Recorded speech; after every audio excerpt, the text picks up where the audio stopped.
All right, everyone, welcome to the May 4th, 2026 special meeting board workshop. We can call the meeting to order at 6:32 p.m. We'll establish quorum. We have Carlin Fryer, Sarah Falkenberry. Welcome back to America. And Dallas Pipes, Dr. Kristen Kraft, myself, Christy Schmidt, Courtney Daughter Bruce, Rich Senna, and Garrett Wilson. We're in open session today for visitor comments and testimonials. We have no one signed up this evening. So we'll go straight into action, discussion, and take possible action to approve resolution to suspend portions of FMH local. Dr. O'Hare.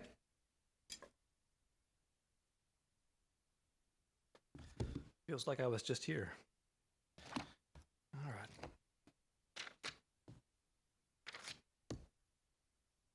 Oh, clicker is in front of me. It's self-serve. Got it. All right. Good evening, President Schmidt, Dr. Kraft, and members of the board. I come before you with this item to seek approval of a resolution to suspend a portion of FMH local in order to provide the superintendent with the authority to make exceptions for certain students who would otherwise be eligible to participate in the 2026 commencement ceremonies. Texas Education Agency state testing accountability timelines indicate that school districts may not receive results from spring 2026 end of course administration testing prior to the dates of our BISD graduation ceremonies. This has been the trend for the past few years and is likely to continue. We have seniors who need to achieve passing scores on 1 or 2 spring 2026 EOCs to meet their graduation requirements. For current seniors, we plan to use the individual graduation committee or IGC process where permitted to address senior students in this situation. Absent EOC scores, students who have met absent EOC scores, these students will have met all other graduation requirements. Similarly, we have students in their 3rd year of high school who are on track to meet all other graduation requirements with the exception of their U.S. History EOC. These students are currently enrolled in the U.S. History for the first time. These are our early grads. The spring 2026 EOC administration is their first opportunity to take their U.S. History EOC. These students are on track to graduate early. The IGC process is not available to these students until they begin their 4th year of high school. Our policy FMH local states that to be eligible to participate in commencement activities and ceremonies, a student shall meet all state and local graduation requirements, including all applicable state testing. For the previously mentioned scenarios, the board would need to allow suspension of this portion of FMH local in order to allow students who meet all other graduation requirements to participate in the BISD 2026 commencement ceremonies and activities. Here you see some key dates. You can see that the 22nd there is the earliest date of district and testing coordinators and superintendents will receive Spring Star EOC results, and we're slated to start our graduation ceremonies on the 21st.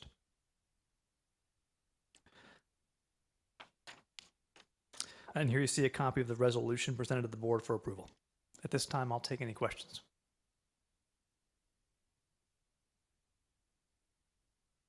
We've done this pretty much every year, right? The last 2 years running, yes, sir. And have we ever had a situation where the students pretty much all passed the end of the year classes then? To my knowledge, yes, sir. I don't believe in the last 2 years we've had a student walk that did not, in fact, actually graduate. All right, thank you. And what's the procedure if a student were to not be a passing? So our academic deans at both campuses, we've already given them the green light to go ahead and start developing a list of these students. They work with those students and those teachers to determine do they need to use the IGC process. So for a lot of these students, if they're in their 4th year of school and they're missing 2 or fewer EOCs, they can use the IGC process to meet state requirements. And so even if they might pass their last 2 EOCs, we go ahead and take them through the IGC process to ensure that that step is taken care of. That way, if they don't, they still have the IGC process for those. And then if we encounter a student that's missing multiple EOCs, like more than 2 in this particular case, and we do not think that they are likely to meet the requirements by the time they get to commencement, even after they get their EOC results, then the campuses will not recommend to move them forward to the graduation ceremony. A great opportunity for our students, especially as we meet them where they are and advance with them so that they can get these credits. Any other comments, questions? I move that we approve the resolution to suspend portions of FMH local as presented. Second. Motion by Christy Schmidt, second by Carlin Fryer. All in favor, say aye. Aye. All opposed, same sign. Motion carries. Thank you, Dr. O'Hare. Thank you. Next, we have discuss and take possible action regarding a resolution determining the feasibility for the district to equip new school buses with 3-point seat safety belts due to budgetary considerations pursuant to Senate Bill 546 of the 89th legislative session. Thank you. Good evening, President Schmidt, Dr. Kraft, and members of the board. I've got Melanie Lee, our Director of Transportation, back up here with me. We're returning to you this evening to continue our discussion on Senate Bill 546 and seek board approval for a resolution on Senate Bill 546, seatbelt requirements and financial feasibility. And I'll turn it over to Ms. Lee. Just to remind everyone about a few facts on Senate Bill 546. Long-term, all school buses must have 3-point seatbelts by September 1st, 2029.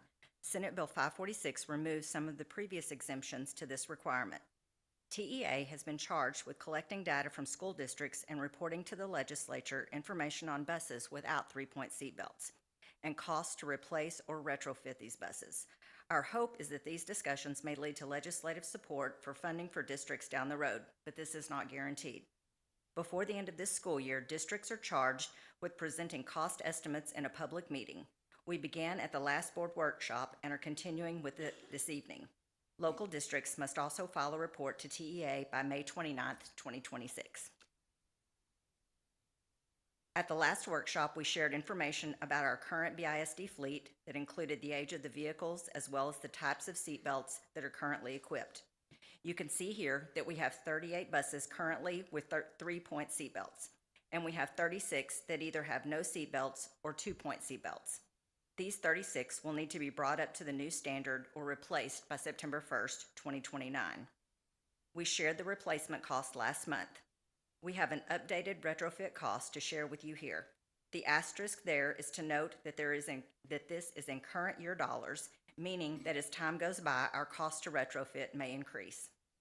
The resolution that we are seeking shares that the board has reviewed the fleet inventory, cost projections, and multi-year capital replacement requirements and finds full compliance by the statutory deadline is not financially feasible under current funding conditions.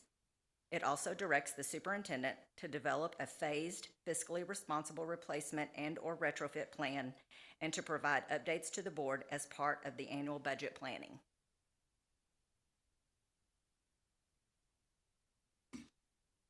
To get all of the district's fleet equipped with 3-point seatbelts, we will pursue a phased-in approach.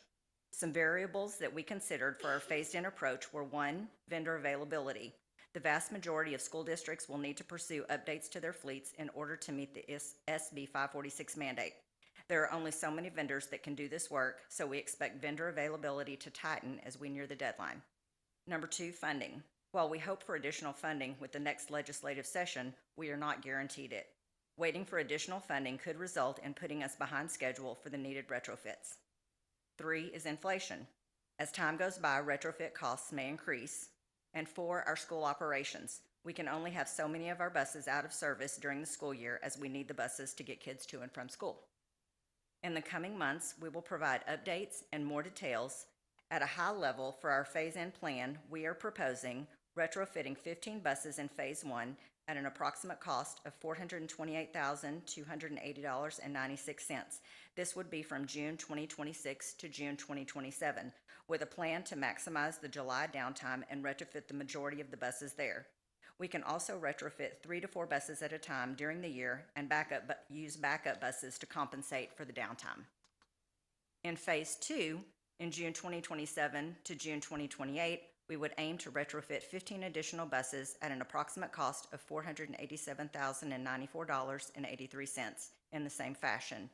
And in Phase 3, which is June 2028 to June 2029, we would work to retrofit the remaining 6 buses at an approximate cost of $215,227.02.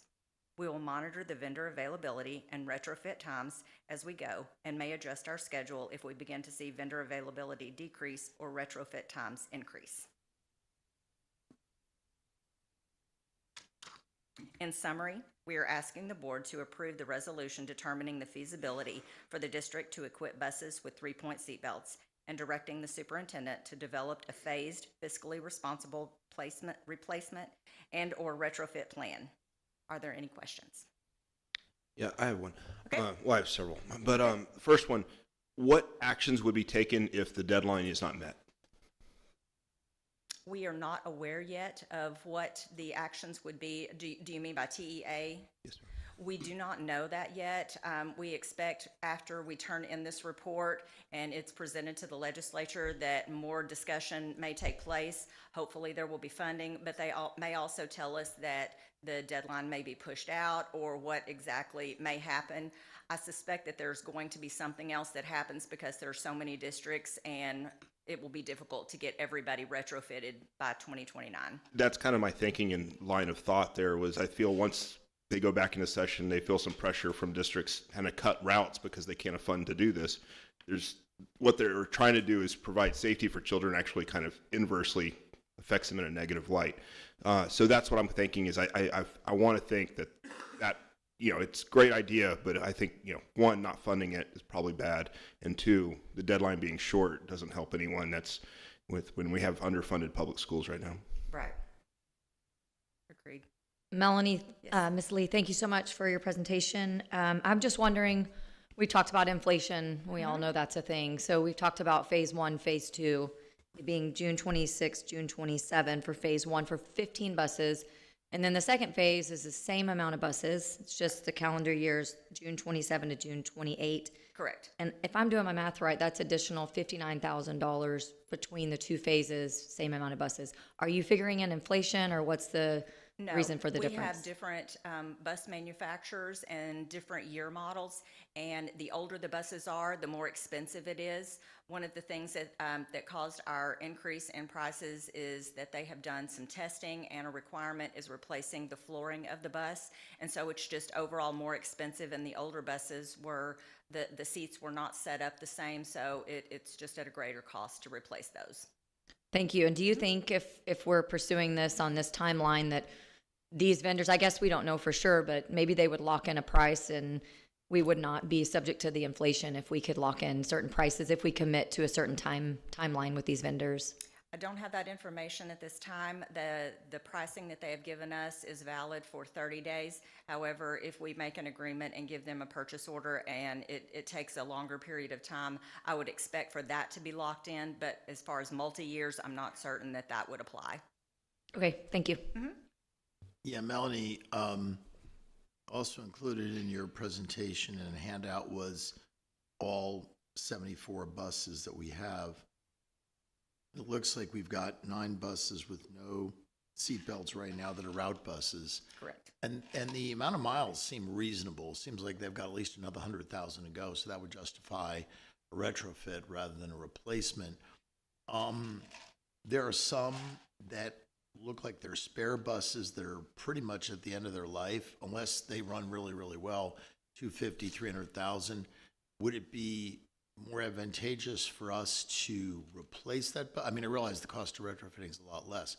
Would it be more advantageous to say, we'll put that in year 3, and maybe you are, and perhaps we replace those buses as opposed to retrofitting in phase 3? Is that the thought? Correct. Those are the buses that we do have in our phase 3. So we'll reevaluate as we get closer to that and also see what funding we have. Obviously, we would rather replace them than invest that money in something that we're not going to have long term.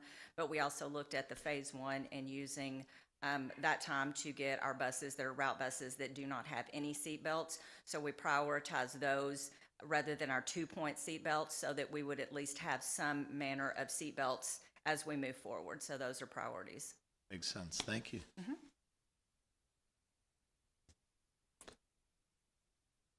If I can just get some clarity on whatever we're going to vote tonight, if we do get legislative changing and moving that deadline, will that then affect our spend rate and not making sure we can push that out to fit that deadline? We will bring you updates along the way. All school districts have reports to submit by May. We anticipate more information coming from the legislative session and also the Texas Education Agency. So we will keep you updated along the way. Even when we think about our legislative priorities, like this is a 100% unfunded mandate for us. Correct, at this time So- it is. Wow. Yeah, and by, if I read it correctly, by May, late May of this year, every district has to report to TEA the cost of retro or replacement. Be interesting to see what that figure is statewide. Because there was, thank you, Dr. Kraft, for sending that article. And I think Northeast is looking at, just to retrofit, like $13 million. And ours is 1.1, so they're 12 times our cost, but they're only 5 times our size. So there's some districts that are really in rough shape. It's true. It is. It's going to be very difficult to meet the mandate, at least as things are looking now with districts and their budgets and without funding. I think that most everyone is going to be in the same shape. Thanks for staying on it and keeping us posted. Absolutely. Also appreciate just the camaraderie with the transportation department.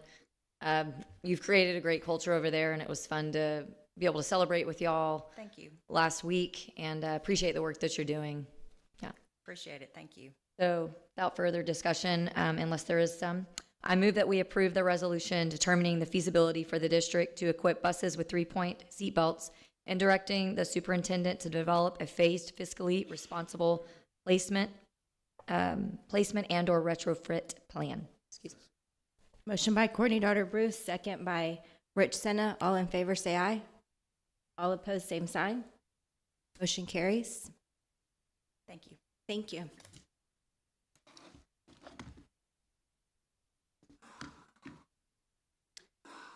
Next, we have discuss and take possible action to adopt a written resolution authorizing the purchase of approximately 31.653 acre tract of land lying in the Newton and Taylor Survey Number 181, abstract number 361, Kendall County, Texas, from S&W Bernie Holdings LLC. Mr. Guerrero.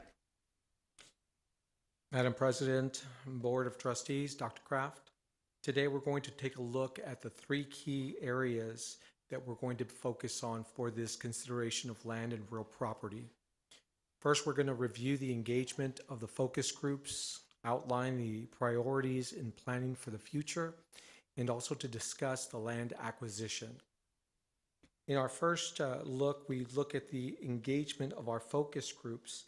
We see that this section highlights the engagement that works to inform us as to what is going on with the entirety of the future of Boerne ISD. We've intentionally gathered input from our stakeholders across multiple points in time to ensure a thoughtful and forward-looking approach. Our timeline consisted of from spring of 2024 to fall of 2025. We start out with our strategic facilities planning focus group. Now, this focus group initiated the focus on assessing current facilities and identifying key constraints and opportunities, allowing us to refine and validate emerging ideas. So with April 2024, our SFPFG recommendations are as follows. Given the site constraints of Boerne Middle School North, consider building a new Boerne Middle School North and convene a team to explore how to leverage the current Boerne Middle School North facility to meet long-term educational needs of BISD. Our second was establish preferred student capacity for middle schools at 1,200 students. This would allow the capacity to maintain that effective learning environment. And then to explore the expansion of our current district land portfolio to provide options for the growing needs of Boerne ISD. And then to convene a long-range planning committee to consider the district's needs and timing of projects. And the fifth one was maximizing existing facilities strategically to postpone the need for high school number 3. So we also went into our fall of 2024 and our spring of 2025 with our future programming focus groups. Now, this slide helps us to see how important it is that we see that this was a planned out and intentional gathering of information, exploring how programming needs would not only affect Bernie ISD, but their students and the workforce needs. In April of 2025, we saw the recommendations of this group, and it aligned with the previous group. And so we see the two groups were aligning in the same thoughts, helping us to see that we were on the right track and that we were in the same mind. So the first one, the alignment with the leveraging of the current Bernie Middle School North facility as an advanced career and CTE center. We examined CTE programming by student survey interest data, study workforce data and projections, and determine the courses levels to be offered at the CTE site versus home campuses. And then we convened a local business partners and stakeholders to inform programming and industry needs. And then we conducted facility assessments of Bernie Middle School North in alignment with the SFPFG established middle school, again, capacity of 1,200 students. Again, we want to make sure that we emphasize that portion because we are setting ourselves up in our planning of the future with the middle schools at that point. So we certainly appreciate how our focus groups were helping us gather this information, but also how they were aligning together in that same frame of mind. So this section shifts now to the engagement of recommendations into forward-looking planning considerations. We see how this planning for the future helps us to see how we're looking at trends, growth factors, and what it means to really see what the future looks like for Bernie ISD. So we start out with our actual and our projections. This graph here helps us to see how, while growth did occur, it was lagging behind projections. Now, this highlights the importance of regularly updating our assumptions and planning methods. It also reinforces the need for our flexibility as we plan for the future and land acquisitions. We also see that student projection factors really helped us to see why we're making sure that our projections are accurate. One, because we have several keys to this and how it affects all of the student projections. We see how new housing construction, birth rates, kindergarten class sizes, these are early indicators as to where the growth is going to be, how the growth is going to affect BISD. We also have to understand that the regeneration of the established neighborhoods can bring shifts to the demographics in those areas over time.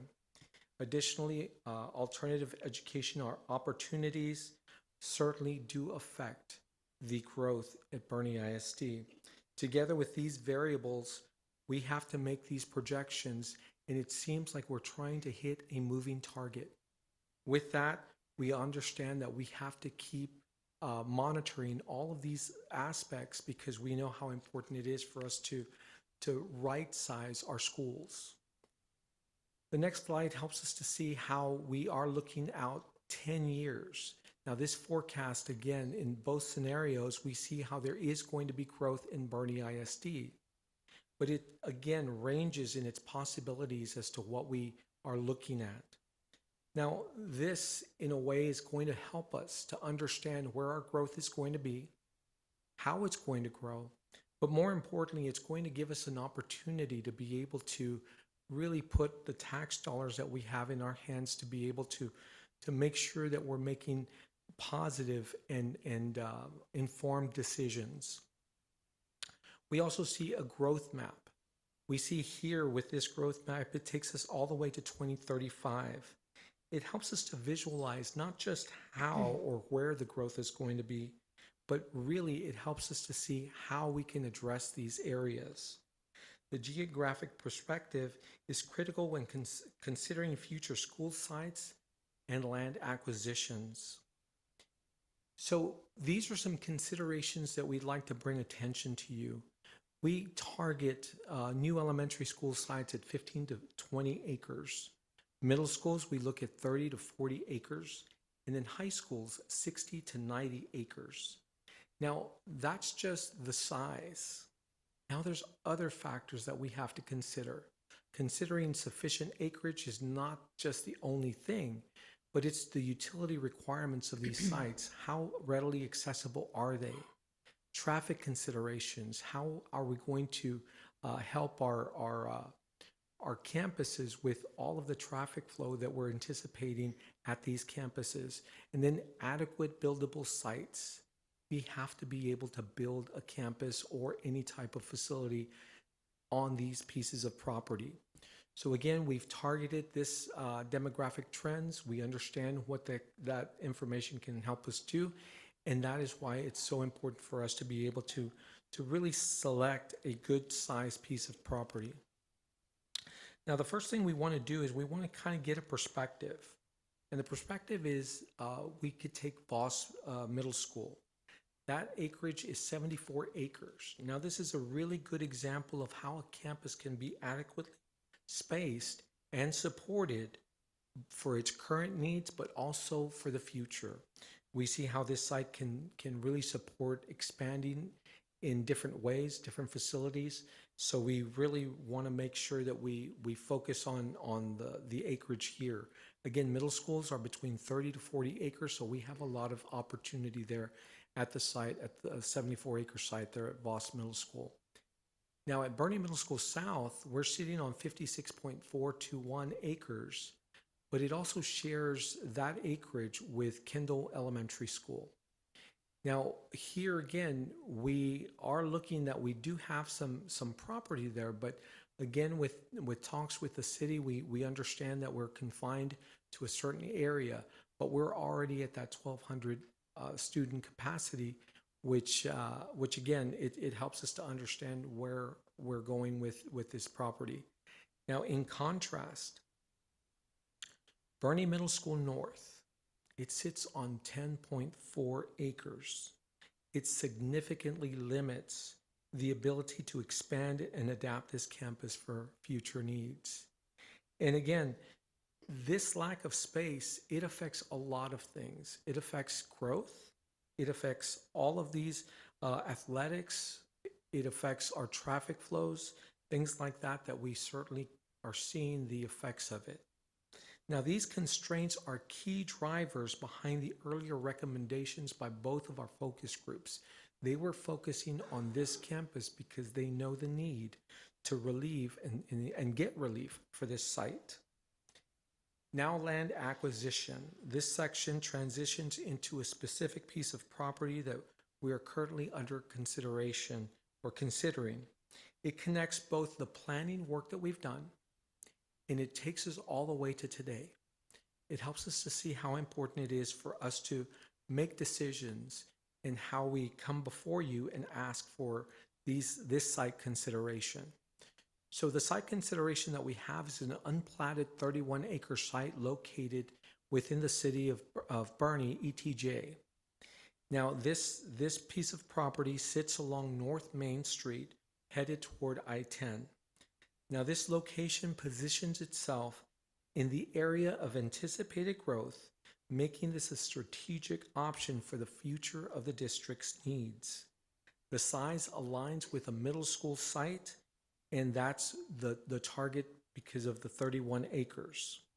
Now, with this consideration, we also see that we have to have site utilities. How easy is it for us to gain those utilities? Well, the infrastructure here, as this map helps us to see, that we have a 3-phase electric along Main Street. We have also a 6-inch gas line, and we also have this property is going to be required to be annexed within the city of Bernie to access those Bernie utilities. But it's a true investment with a 12-inch and a 16-inch water line accessible to the site, as well as an 8 and an 18-inch sanitary sewer line. So these are the things that we're looking for in a piece of property. Now, the land acquisition process, again, we want to go back and make sure that we understand that we took in the information that our focus groups gave us.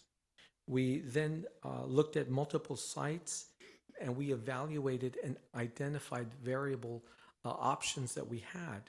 We conducted a comprehensive feasible study.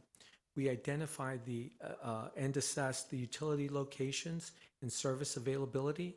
We coordinated with the City of Bernie as well as the Texas Department of Transportation for roadway and access considerations. So those are the things that we've done. We were very intentional in making sure that we had a viable piece of property for our use and our future use. Now, all of these three things that we had an environmental and physical and the planning and regulatory, as well as our infrastructure and access. Now, all of these areas we were covered because we wanted to make sure that we were buying a piece of property that we could build on. And so once we satisfied these areas, we felt very comfortable bringing this to you, board members, for the resolution. At this point, we'll take any questions or comments. Do you have any? Yeah, if you don't mind, can you touch on, do you feel that any drainage or flood constraints might limit our building capacity or what we could build there? So we do have a lot of the infrastructure in place. We know that the topography of the land is in such a way to where everything is flowing in the right way. We understand, we in our feasibility plan, we looked at the flood zones, things like that, and we feel that those are outside of our piece of property. Now we will have to adjust certain things, but this is a blank slate. So we were able to put a campus there, and we dictate where our traffic flow is going. We're going to dictate where our stacking is going to occur. Those types of things are very important for us to see, because those are lessons learned from previous builds that we have. That was going to be probably my next question for the stacking as far as traffic, getting it off of the street and onto our campus so we can safely get people in and out of the campus. Do you feel pretty confident with this property? I do. One of the things that we really want to emphasize is the ability for our parents to be able to drop off their kids. And we know how important that is for our parents. And with this piece of property, we can design it in a way that we dictate how far we can stack. We can dictate where our bus loops are going to be, things like that. So we have enough property to be able to route those individuals in a certain way to where we can get the stacking off of the street. Although the TxDOT is going to require us to have a deceleration lane, but definitely we can do that. Last question, I promise. Are we going to be able to have two egresses and ingresses to that property? So we've already spoken to TxDOT. They actually will require us to have two.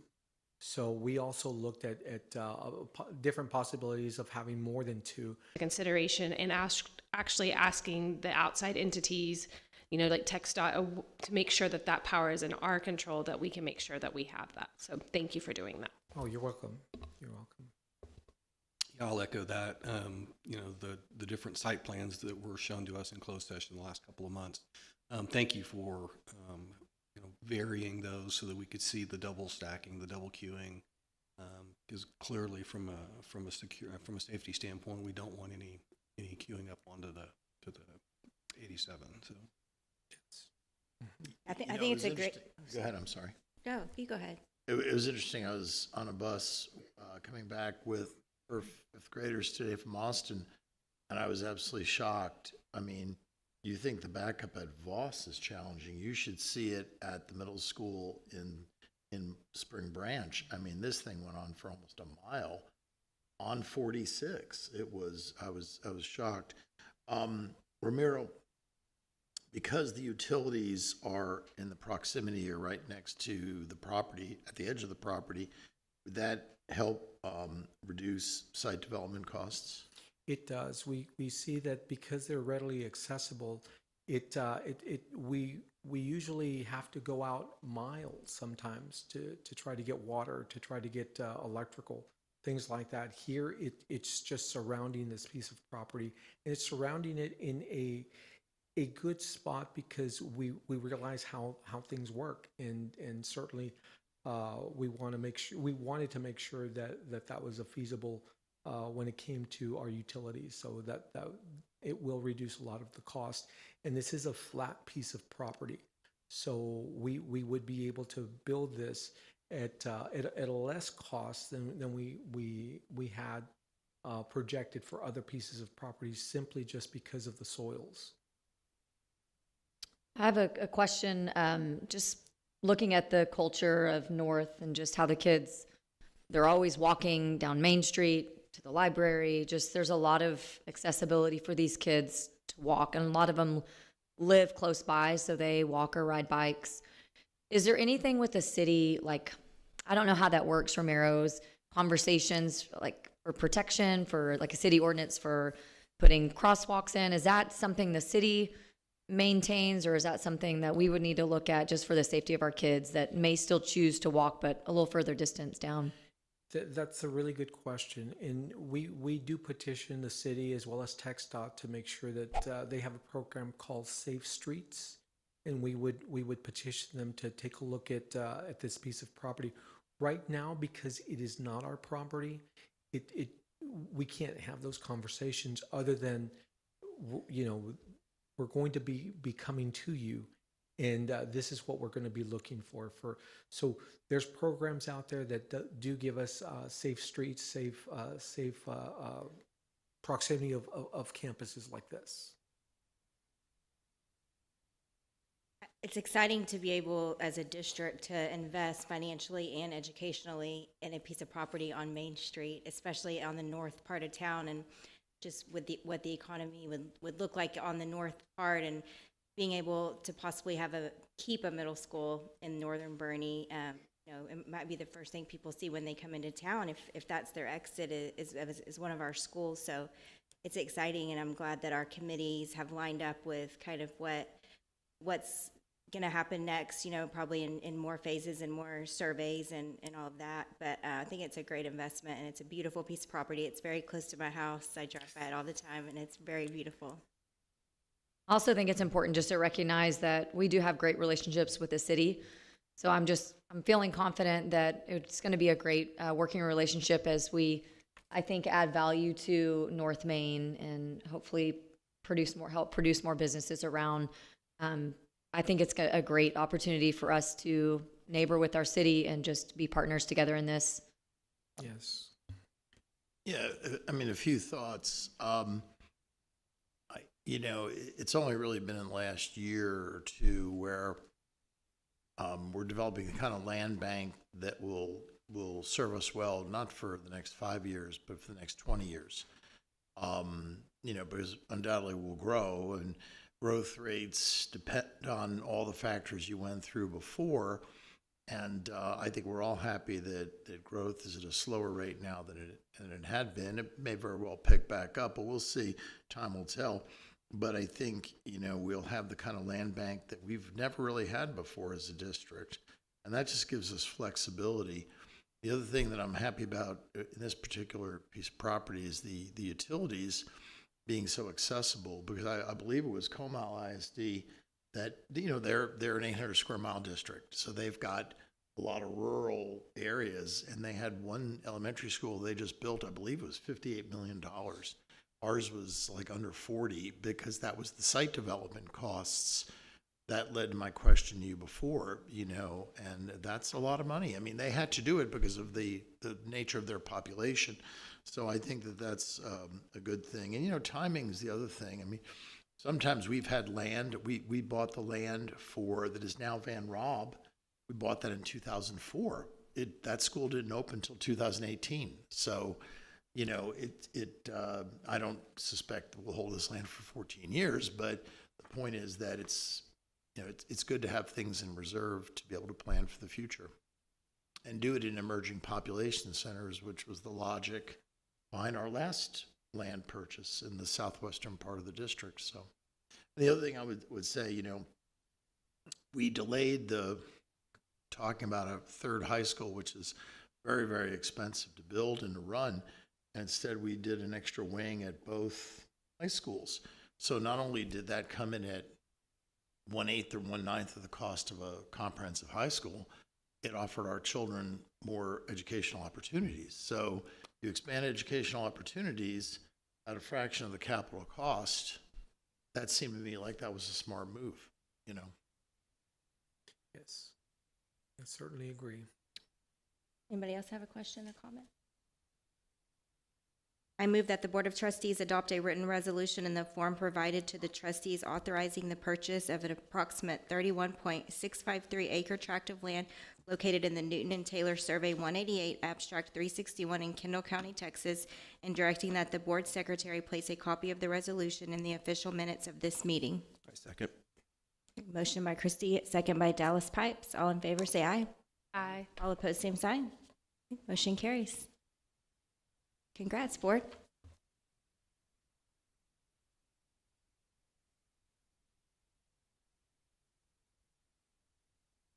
All right, we will begin the budget workshop portion of our meeting with Ms. Rhodes Pruitt.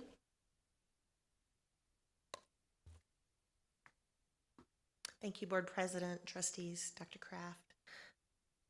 So today I'd like to begin the budget workshop just by sharing what we're going to look at today. That's looking at some budget initiatives, reviewing our compensation, including investments in 25-26, as well as considerations for 2026-27, and then Mr. Scott will talk with you about budget building blocks. So I want to start with our pre-kindergarten program and just share some information. So currently, employees whose children are not eligible for state-funded pre-K pay $675 a month for their children to attend pre-K in Boerne ISD. Approximately 80% of our staff with children enrolled are state qualified either through House Bill 2 or one of the other qualifying factors. The remaining 20% primarily includes teacher assistants, principals, assistant principals, instructional coaches, counselors, librarians, LSSPs, and central office staff. So as part of the ongoing recruitment and retention efforts and in aligning with several neighboring districts, you'll notice there that several of the districts surrounding us have moved to a no-cost pre-K option. We are asking you to consider two options for pre-K beginning in the 26-27 school year. So option one reduces the cost of pre-K for our full-time employees that do not fall into a state qualified category to $375 a month. That would result in about a $10,000 reduction in revenue coming from our pre-K program. Option two actually is to eliminate the cost of pre-K for our full-time staff who are not state qualified, and that would be approximately a $20,000 decrease in revenue. So we have a lot of different budget initiatives to bring you. And if you recall our conversation last month, you heard from Ms. Flores about what's headed to ISDs in regards to pre-K and pre-K funding. And we wanted to bring this back to you. I have talked to a number of superintendents in our area, and they are going to no cost to any employees. And so we want to make sure that we're competitive as well, and this helps the employee in the long run. And so I think it would be helpful, Madam President, if we could do any Q&A after each of these budget initiatives. That's all right.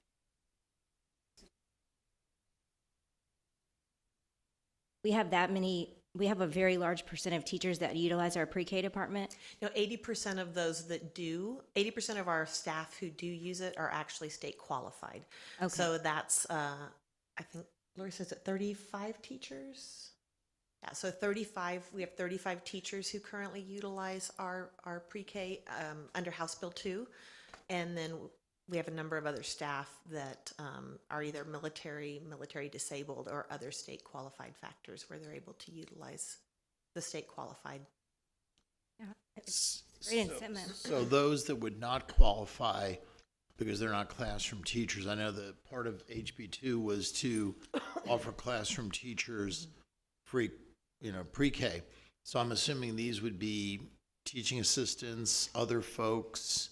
Yeah, and some of our, one of the challenges we do see with our teaching assistants is they're one of our lower paid positions, and in a lot of cases, they're not able to afford childcare, and so we have some great teaching assistants who have had to step away for that aspect, but we do have several have students in our program. I know last time we talked about the changes to early childhood education, the funding formula for that. So I imagine that would affect the 80% and the people that the state funding will kind of address. How would that play into our factors here? I think there's still a lot that we don't know. I know Renee has been attending different sessions to try to learn more. Right now what we do know is that that we do have about 20% of our staff that don't qualify, and so really just trying to remain competitive and honor the work that all of our staff does, right? But I think we've got a lot still pending and that we're not completely sure of yet. I'm really sorry about that, because it seems like there's a lot of laws passed and then we don't know how it's actually going to affect us. And it really affects us whenever we're trying to make a budgetary decision. And I apologize to you that you're going to deal with that. But thank you for working so hard. I was just going to check with Larissa to see if she's heard anything else about the funding. No. So my question would, oh, sorry. Good. My question would be, within that 20%, would we be incurring additional costs, because would we now need to hire additional pre-K teachers, or are there any additional fees if we are, costs to this? Right, and so that could be a possibility. Okay. If we went to a no-cost model, Renee has, different ways that she receives the information. We do have waiting lists. One of the things that we do notice is when we have folks that put in for their children to go to different programs, they may not choose to enter a program because their child's not at their own campus or not at a campus nearby. And so all of those factors come into play. I think if we had a situation, I know we've talked about 3-year-old pre-K and possibly holding on those until, unless they're state qualified, until a later time. I think right now the focus would be 4-year-old pre-K. And just, I know Renee has done a couple of different information sessions just to try to gauge the interest in our staff, or in our, that exists within our staff. I know last time was shared that each year we have added a pre-K classroom. So if we did open up either the lower cost or no cost, it's likely that we may need to add that additional pre-K classroom. Okay. And then, but that would go towards like a compensation, like their compensation that we offer free childcare now. Mm-hmm. So, okay. It's not something that would come up in their paycheck, but it would just be a recruiting and retention initiative for our staff. Yeah, and just in the last, I guess, 2 weeks, I had someone come up to me and be like, "I'd love to work here, but y'all don't offer childcare for, for free." So I had to work at another district. So I definitely know that this will hopefully help y'all in the recruiting process and getting the best talent we can. Well, it's huge. I mean, we all know what the cost of childcare is. I know you do. It's at least $1,100 per kid. And, my daughter is lucky because she's got a mom who watches 2 little kids and saves $2,200 a month. That's a lot of money. And so I think that'll help us recruit people, and it's a good thing. I think we always talk about, telling the stories. This is certainly something that is great just to share, that we're always fighting for our teachers and wanting to take care of them. So let's add it to the list of good things to share. But, and I think absolutely regarding the teachers, but we've also, as I believe the presentation is going to show us down the road, we've worked hard for our hourly employees. And we were near the bottom of the barrel. Now we're above average, and that's a good thing. And this just gives us another tool in the toolkit. Absolutely. And so right now, pre-K is just 4-year-olds, is what you're saying. This will only apply to 4-year-olds. It's so state qualified. We do have 3 and 4-year-olds, but for our for our other staff, it's 4-year-olds. Okay. So we would For state potentially, qualified, it's For special education, it's 3-year-olds. All of our others, it's 4-year-olds. Oh, okay. So make sure I'm saying that correctly. So we do have students involved in our ECSE program that we do take in at 3, but then for all of our other staff, it's 4 years old.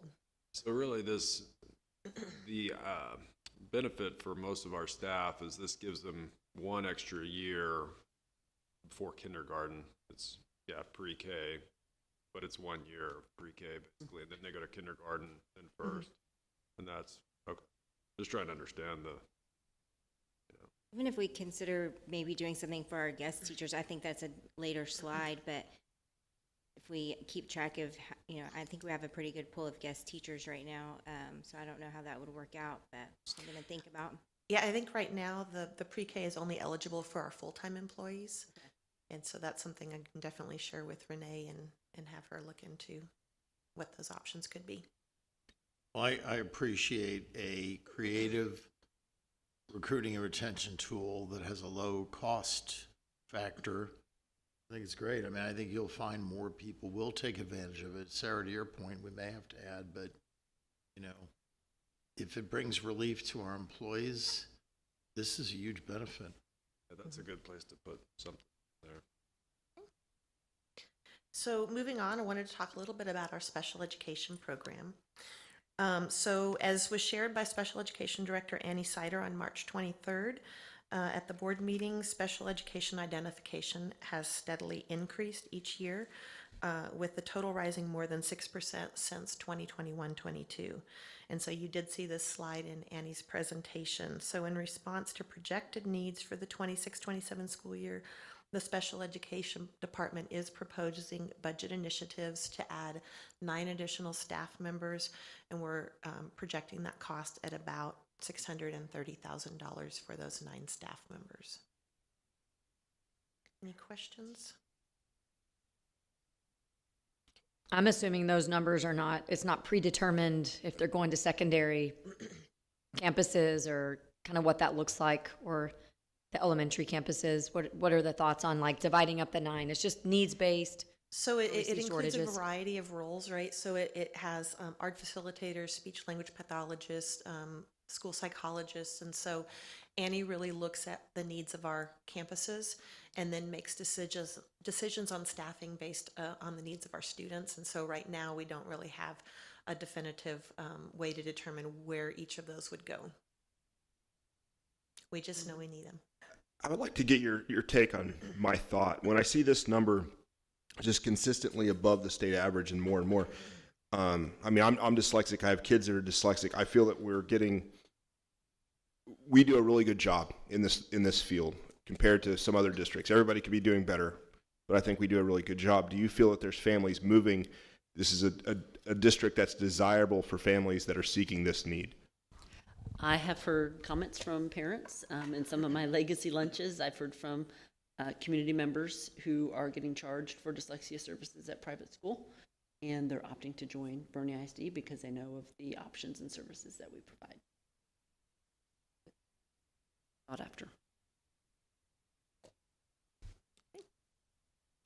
So want to also share with you some different recruitment initiatives. And so the first is the teacher residency. So as part of House Bill 2, the legislature established the Preparing and Retaining Educators Through Partnerships allotment.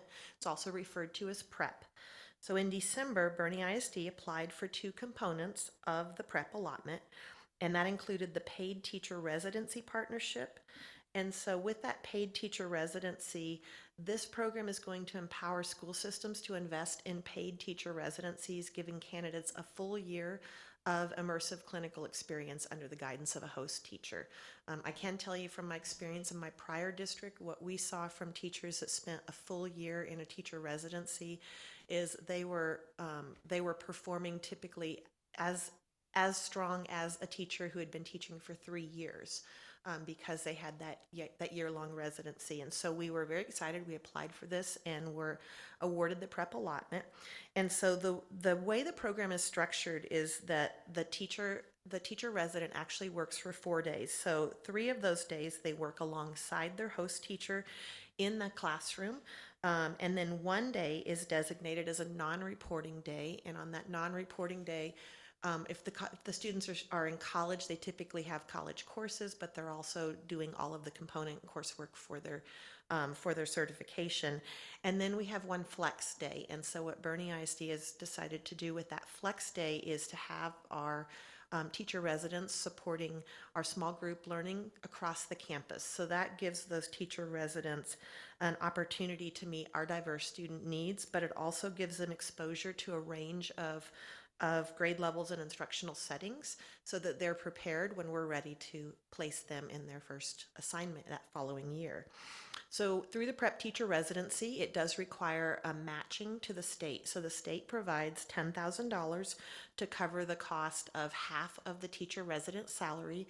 The state also provides $2,000 to cover the cost of the host teacher stipend, and then the district is responsible for the additional $10,000, which covers the other half of the teacher resident salary. And so we have already been matched with UTSA.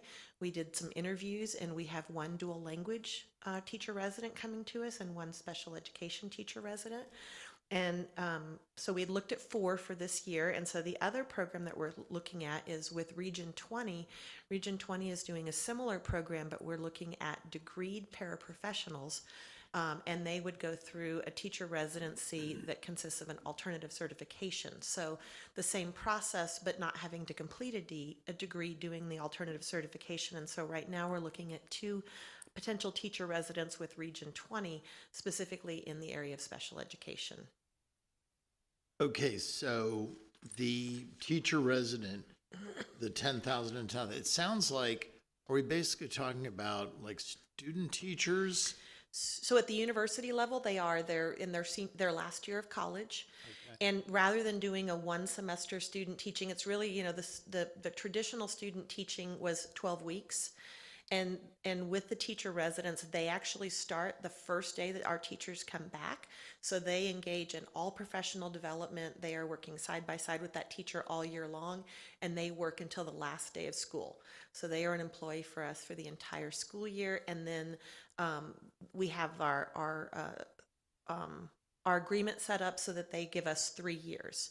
So 1 year as a teacher resident, and then a minimum of 2 additional years upon graduation.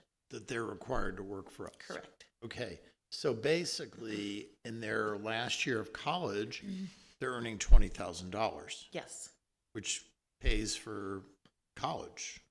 Okay, that's good. All right, and the stipend goes to the host teacher, and the state covers that. Okay, that answers that. And then you mentioned degreed paraprofessionals. So somebody might have a degree in physics, let's just say, and they're a paraprofessional, and so they have a degree, but they don't have a teaching degree. Correct. So this program would eliminate the need for them to do the $5,000 or $6,000 alternative cert costs, because that's what it costs. So they still pay the required fee to Region 20. Oh. But Region 20 is also, through their program, they're working with a program if teachers live or paraprofessionals live in the San Antonio area, they can actually qualify for funds to help cover the cost of that. But it does allow them to have the time to basically do what they've been doing, but they're now stepping into that teacher support role, where they are leading a class, where they are leading small groups. And so we reached out to all of our paraprofessionals that currently have degrees, and we have a couple that are very interested. They understand it would be a decrease in pay for 1 year, but they said just the ability to have the time and that dedicated support to be able to complete their alternative certification programs, it's worth it to them to consider going to less pay to have that experience for a full year. Because a year later, they're going to be making a lot more money. Absolutely. Okay, so this is a way of growing your own, really. It is. Yeah. It is definitely, and you know, we've got a lot of our paraprofessionals who have been with us for a number of years and are actually already, some of them are already working toward their teacher certification. And so we're just trying to support them in that process. And wasn't this whole concept, this was part of some bill that passed the legislature? It was part of House Bill 2. Was part of House Bill 2, okay. Okay. I have a question for you. So say that that student comes from UTSA to join us for a year, and then they give 2 additional years. By the 3rd year, do they fall on our pay schedule as year 3 or year 2? Where do we count that first year that they were in our district? They don't, because they're not technically a teacher, right? So they would, when they start their first official year, they would come in at year 0. Yeah, and if I'm not mistaken, this concept came about from the governor appointed a task force on teacher retention. And a lot of the members of that task force were teachers, retired teachers or teachers. And there was the predecessor to this was called T-Class, and it was actually a grant program. It's been in effect for about the last 4 years, but it's mostly in high-need districts, low-income districts. Okay. And so because of the success of that program, then with the task force really recommended paid teacher residencies. Good. Okay, so moving on. So the other prep program that we were approved for is actually called Prep Grow Your Own. And so this initiative provides funding to help current district employees who do not yet hold a teaching certificate complete their bachelor's degree and enroll in an educator preparation program. So the caveat with this program is that they have to have already started their degree program, because they have to be able to finish their degree in 3 years. And so with this program, we applied for the max amount just because we weren't sure how many people we had that would be interested. So we actually applied for 40. We have sent out information to our current hourly staff to identify the numbers that are currently working toward their degrees, and we've had over 10 responses. And so right now what we are working toward is gathering MOUs. We do have to have our MOUs in place by the May board meeting, because we have to submit our verification of participation by the end of the month. And so we're working to gather those MOUs with partner universities. And so for our selected teachers, we would be awarded $8,000 per participant, and that's 50% upfront and 50% upon successful completion of their degree. And we can use those to help offset tuition or other fees or even program implementation costs. And so we do have a number of employees who are very interested. Most of those are paraprofessionals that we have that are currently attending college at a variety of universities. So we would directly pay the institution for their tuition, or do we reimburse them? So that's part of the process that we'll be working with on the finance side. Okay. Some of the universities we've talked to do have a program where after you get grades reported, then they bill you and you pay tuition on the back end, or before it ever goes to the employee. Others would be potentially the employee would pay for it, and then we would reimburse them upon reviewing grades. So either way, it just depends on the university. Okay. And then the last initiative I wanted to share with you for recruiting is a guest teacher differential pay. So, Christy, as you mentioned, we have significantly increased our substitute pool. So we have nearly 500 guest teachers, but even with that, we still have absences that occur on Fridays that go unfilled. So when we look at our absence data, we do have a disproportionately high number of absences on Fridays, with an average of about 27% of our absences occurring on Friday, and that ranges really from on a particular day from 23 to 34%. And even though we've expanded that guest teacher pool, we're averaging about 32% of our absences unfilled on Fridays. And so, and then you can see there the range is significant, right, from 16 to 52%. And so when that happens, it falls to our campus principals to really determine how they are going to be able to cover classrooms and ensure instructional continuity. And so the recommendation is that we create a pay differential on Fridays for our guest teachers. Several of the neighboring districts have already done this and have experienced success with this. And so my recommendation would be for us to increase the guest teacher rate on Friday by $20. That would only be on the teacher assignments, not on the paraprofessional assignments. And when I look at our teacher assignments that we had unfilled, or are filled and are unfilled, if we were to implement a process like this, I would project that it would be about $60,000 a year. But it would help to ensure that our campuses have that continuity on Fridays. Is there any information from other districts on what they've done to decrease the 27% of absences on Friday? Because I'm like, if we get in front and try to solve the problem before we, make a better Band-Aid. We'll be looking at that as part of DEIC. We'll be looking at our DEC local policy tomorrow. And so it is something that we are always looking at to try to determine how we help to minimize those absences.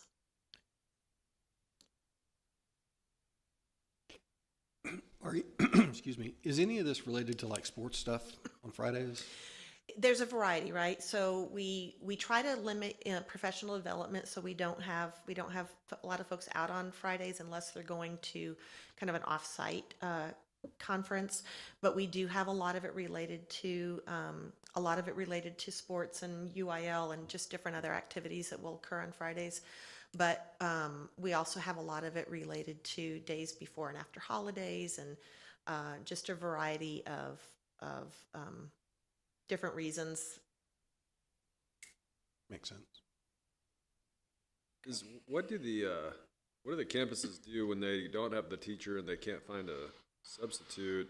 What does that look like for the kids? So it depends on the campus, and it depends on how many absences they have, right? And so sometimes it might look like teachers filling in on their conference periods. A lot of times it looks like campuses pulling instructional assistants. Sometimes they're pulling office staff to cover classes. In some cases, campuses might have to redistribute kids across teachers who are there. And so it really just depends on the campus and the number of unfilled absences they have on each day.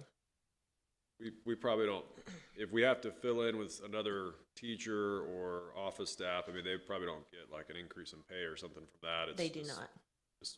They do it. There are often times when members of Ms. Flores' team are deployed to also assist. Yeah, when we have On heavy high days. yeah, days that are high absence, then a lot of Larissa's team will go out and support as needed as well.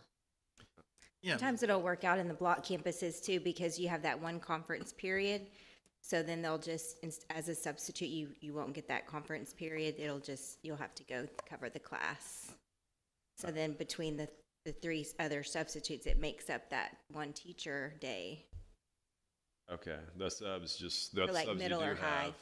Yeah, it just depends. Like I said, it Yeah. depends on the campus needs at the time. And to kind of echo what Dallas was saying about why the absences are occurring and the different, but like, have we ever considered incentivizing teachers not to take, like, instead of putting more money into the substitutes, could we give the incentive to the teachers on the back?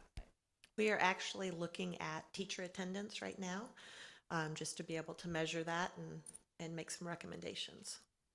when I was in leadership TASB, we visited a district in the valley, it's Harlingen, that had worked up a plan to do exactly what Sarah just said. And they claimed, and I don't have data or anything, like they claimed it was self-funding. It paid for itself through a reduction in sick days or absences.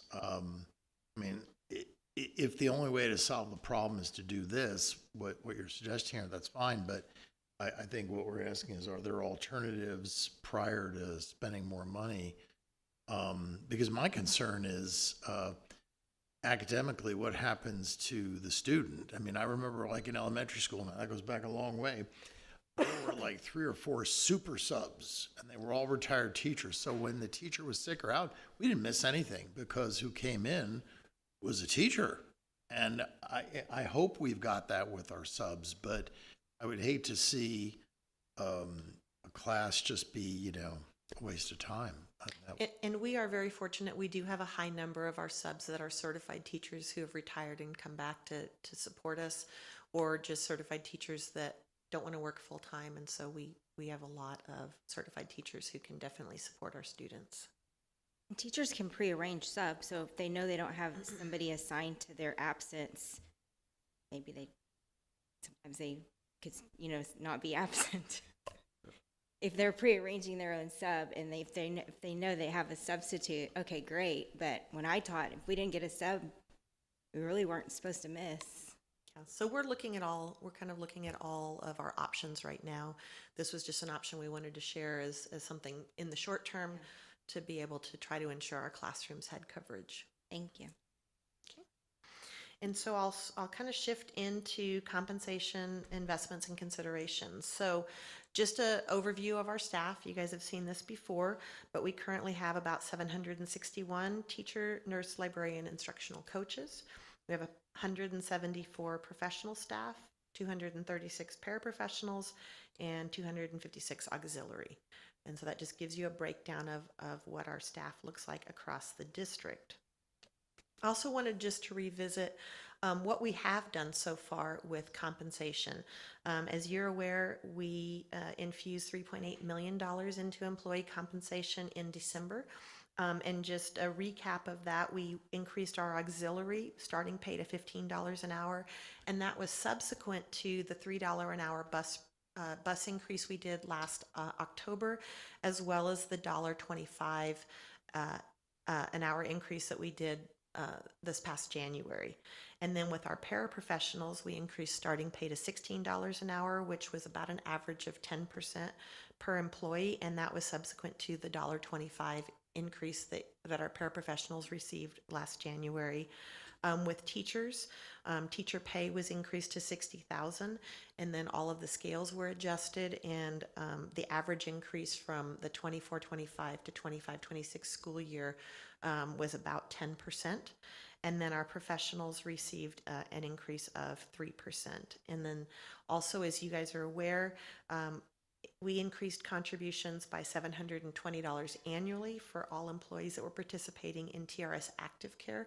And so that was about a $500,000 that was infused into our health care premiums. And then we also expanded the reach of stipends by over $400,000, and those were all of our new special education stipends, as well as some new and increases to our CTE stipends. And then we had done last year that highly specialized stipend, which has made a significant difference in both our recruiting and retention of our highly specialized staff. I want to make a comment regarding the teacher pay adjusted all scales with an average. You've all seen the data that compares the 24-25 teacher pay scale to 25-26. Partially as a result of the teacher retention allotment, partially as a result of the Vader. Some folks have said, well, you can't take credit for what the state did. Well, I would counter that, because that was one of our legislative priorities as a board. We advocated for it strongly. Most districts in the state went to Austin saying, just give us the basic allotment and we'll spend it as we see fit. The last time the legislature did that in 2019, the average raise to teachers statewide was around 3%. We did a 5 that year, 4.5 for 5. We actually honored the request of the legislature back in 2019 to put the incremental money that House Bill 3 of that year was to increase teacher pay, and we did that. And then we backed it up again by doing what we did last year. So, I think it's important to educate our community on that. I certainly tried to educate that over the last month, to counter the nonsense that was out there. But I think we have to tell our story, because it's a lot of work that goes into taking care of our employees. And so just an editorial comment. Thank you for sharing that. I just had a comment real quick. Just had a special ed teacher reach out to me, just wondering if there was ever going to be any kind of incentive if they don't participate in TRS Active Care, if there's some kind of incentive, if there's some kind of a funding that we could provide if they choose not to participate, if that's ever something we would ever discuss. And it's something that we are looking at, but right now we haven't made any decisions on what that might look like. Thank you. I kind of want to echo what Mr. Sinna said. I think I so appreciate all your hard work that went into that stuff, especially I think the readjusting the steps.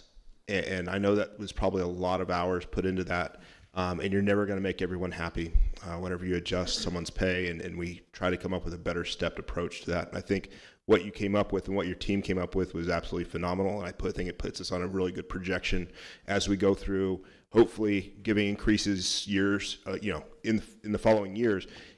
It makes that more even, and everyone is paid in a more equitable fashion. But the work that you put into all of this, I know we do have some constituents out there that don't understand this, and unfortunately they're not here tonight. And I think that's a shame, because I think the work that you put into this, and the hours that all the leadership team put into working on this to make this work, is really impressive. And I hope that you don't feel any negative feedback, because we'll always get it. When you're doing right, it's going to be a hard push. And I think what you did was absolutely right. And I think what we voted on was absolutely right. And what the district's doing for our teachers is absolutely phenomenal, considering our restraints from the state. So thank you so much for this. Thank you. So I wanted just to recap what we did when in December, right? And so we had promised 3.8 million going into going into staff compensation, not just teacher compensation, and about 3.9 million actually went into staff compensation. And so you can see the breakdown. Teachers by far were the bulk of that. Nearly $2 million went into teacher compensation. And you can see that every group benefited from the work that was done to approve the VADER in the fall. And so we're really proud of that work and really happy that our employees could benefit from that.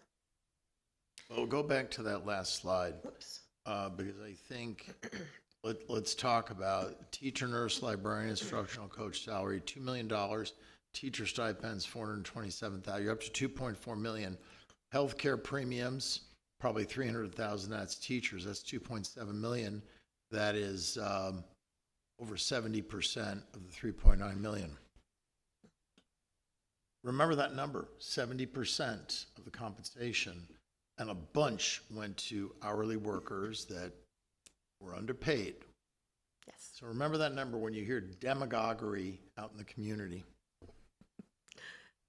And we just wanted to remind you the work that we did around special education stipends. We know that our special education teachers sometimes have some increased difficulty and increased burden with all of the reporting, and so we did want to provide those special education stipends.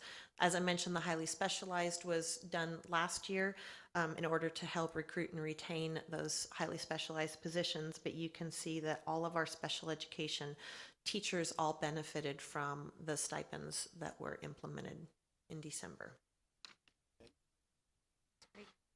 And then this is just a further breakdown to show you with the increase in stipends. As of December, we had 81 additional teachers receiving stipends this year than got them last year. And so our increase of stipends, whether it was special ed, CTE, or the other stipends that we added, was almost $439,000 that were infused into teacher pay.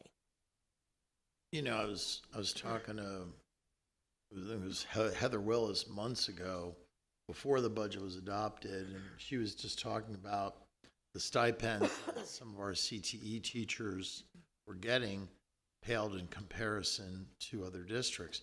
And a lot of that was rectified in our budget, and then additionally was in the VADER. So, I mean, that goes so far beyond a 2% raise, 4% raise, whatever the percent raise is, that a lot has been adjusted in a wide variety of areas. To Dallas's point, thank you for the work that's been put in, and you got Wes to approve the recommendation. It's tough to get money out of a finance guy, you know? So we're grateful for that. Thank you. It was the whole team, and I would say everybody at the central office that really worked to put this proposal together to benefit all of our employees. So also wanted to just share where we land on the pay scale. So you guys know we increased our starting pay to $60,000 for our teacher, nurse, librarian, instructional coaches. And just as a reminder, if you remember, the teacher retention allotment only provided that increase for teachers, and the district chose to maintain that for nurses, librarians, and instructional coaches to keep them whole, where most other districts did not. And so you can see now we're in 5th place, which is far better than where we were before. And we're really not significantly below the districts that are above us. We're getting really close to those neighboring districts that are higher than we are. I think we were like 17th or 18th out of these 24. Now we're tied for 5th. And aren't some of those school districts that are above us having to close schools? Yes, Judson is closing, I think, 4 this year. Northside, I'm not sure if Northside's closing schools, but you know, a lot of what we're hearing is a lot of our school districts are over budgeted, or you know, they're facing significant budget deficits, and so they're cutting a large number of teacher positions. So we are, in essence, paying 2,000 less, but we're guaranteeing jobs. Yes. Sarah, to back up your point, Judson, they just had a 30 some odd $30 million deficit out of a $270 million budget. We're talking 12% budget deficit. That would be like a $12 or $13 million deficit here. We balanced our budget. So they were eliminating librarians. They have 500 positions. And just class sizes going up. And they're going to go for a Vader again, but that's to get rid of the remaining deficit. Northside has a $38 million deficit, if I'm not mistaken. West, somewhere in that range. What I was told by a trustee there. They're going to go for a Vader, but they got to wipe out the deficit. They're going to use the money to wipe out the deficit. We used our Vader to raise pay. But to your point, I mean, Judson's Vader last year, no offense to, but they weren't close to passing. I wish them the best of luck trying to get things figured out. But I look at this, if I'm a teacher and I haven't had that honor to serve in that capacity, but I look at this list and I see 4 districts above us, and I think we have the best students, I think we have the best parents, and I think we are the best place to live on this list. And we're seeing that in the folks that are applying to work for us, because we've got some really robust pools right now. We have lots of people wanting to come to Bernie, so it's great. You know, I was talking to Mr. Rickman over at North, our assistant band director. He's a great young guy. He's going to get his master's, got married, moving to California for his master's, and so on and so forth. I said, well, you know, how you doing on a replacement? He said, we had 60 applicants, 60, and we interviewed 6, and they were all fantastic. And I'm like, wow, that's pretty good. We're very pleased right now. Do we have any idea, like on the starting pay, looks really good. Do we have any idea how we look at each part of the pay scale? I mean, is this generally how it goes? As you go up the pay scale, as we'd probably be in 5th place, roughly, among all these districts? It's not a 1-for-1, right? Because some of the districts still have have the larger jumps where they implemented the teacher retention allotment. And so there are some that will have higher at those different breaks. But when we look overall, our teacher pay is fairly competitive with most of our surrounding districts. Would that be possible to get that data just showing how we compare at each set of Yes. the 5, 10, 15? Yep. We'll work on that for you. Very good. So wanted to also just share some information with you on our hourly pay scale. So we talked about, we went up to $16 an hour. And so you'll see us there, and any place you see yellow is below where we are. And so since 2023-24, which is just 2 years ago, right, we've increased our starting pay for paraprofessionals by $2.64 an hour, nearly 20% increase in just over 2 years.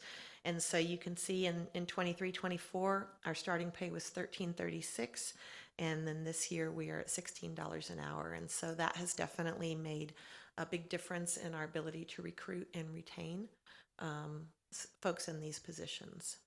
You know, this is, But I think it's even more dramatic than that because if I'm not mistaken, during COVID, we did an emergency $2 an hour raise. Then there was the $1.25. Then there was the Vader. I think we were starting paraprofessionals at $11.20 just 5 years ago. And we had massive openings. Same thing with custodians. And we had massive openings. And so it's been a nonstop effort to try to bring them a living wage. Absolutely, yeah. And I would say, last year we were running on average about 20 paraprofessional openings a year or throughout the year. And then with the increases that we've made, we typically run less than 5. So it definitely, and we were actually fully staffed at the beginning of the year. It's just through attrition and other factors that we lose those, but we're able to refill them fairly quickly. What do our teachers say about, because TAs help the teacher, what do our teachers have to say anecdotally about having less vacancies? I think it supports them. If you think about where our TAs are, is they are typically in our special education programs. They support our bilingual programs. We don't have a lot of extra TAs in our system like a lot of school districts do. So the TAs that we do have are vital to being able to support our students. And we have teachers that advocate for our TAs because they are partners with them in the work. And these are the individuals that we were talking about earlier with our pre-K program that would now have the opportunity to have pre-K to them at no cost. At a reduced or At a reduced, and depending on where we decide to go with the budget. But these are those individuals that would be targeted. Yes. That's awesome. I think since I've gotten the opportunity to sit here, this is probably one of the things I'm most proud of is seeing that competitive, because we all know Bernie's a hard place to find hourly workers. Really, really difficult. And when you're the largest employer, paying a livable, somewhat competitive wage, I think is vital. But the other one is bus drivers. I mean, I was sitting there last week or 2 weeks ago, and seeing that they're going to be going to the year with only 2 vacancies, compared to, 7 vacancies coming into, hey, we have to run buses and we're 7 people short. And now everyone there is licensed to drive. I mean, that's been a huge turnaround. I'm really excited and proud about the trajectory we're on. Thank you. And so great segue into our next slide, right? So one more thing before the next slide, Dr. Kraft. This is so far, this is really, really good stuff. And we're hearing it, and whoever watches it on the Zoom, whatever, tomorrow, they'll see it, but that's not very many people. This should be a road show that you do to the community, the chamber, business leaders. They need to hear this because there's a lot of misinformation out there. And also to our teachers and our staff too, so that they know that we're all advocating for this, for them. So. Yeah. Absolutely. Yes, great suggestions. I have a realtor meeting coming up next, maybe as soon as next week. And so we'll see what we can do to add these slides in. Yep. Or a version of them. And so kind of moving on to our other hourly group, which is our auxiliary, right? And so I just picked a couple of key areas here, custodian, bus driver, and you can see we still have a little bit of work to do on the custodian side, but we're definitely more competitive.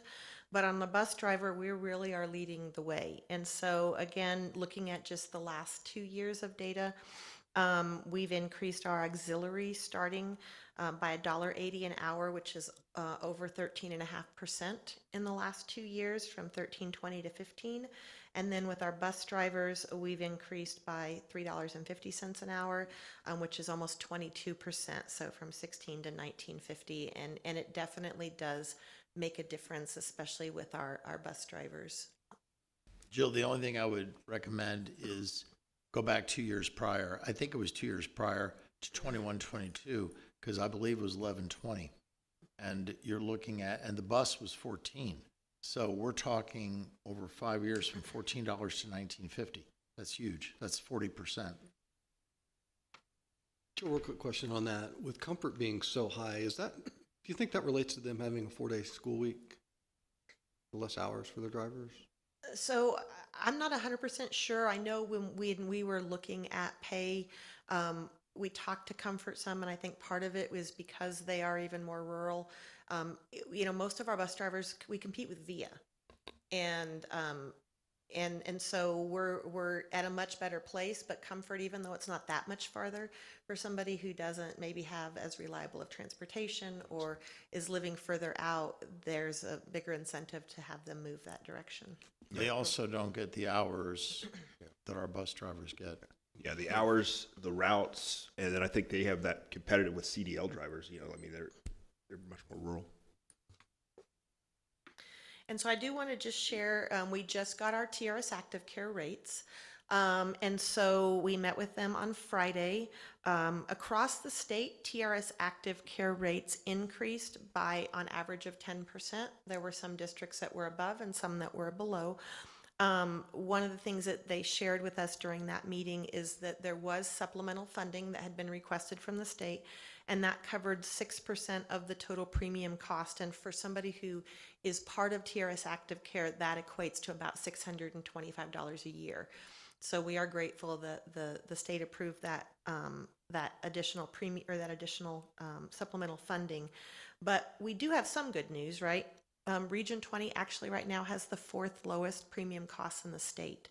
When I looked at the rates, the new rates in other areas, they are well over $600 a month.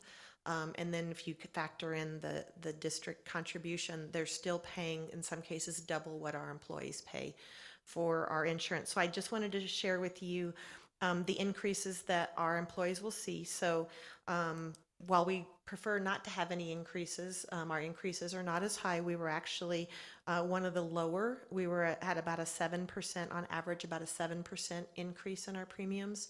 I think every one of ours was less than 7%, except we had one that was right at 7%. And so I also just wanted to remind everyone that we did increase our annual contributions by $720 a year in 25-26 with the VADR.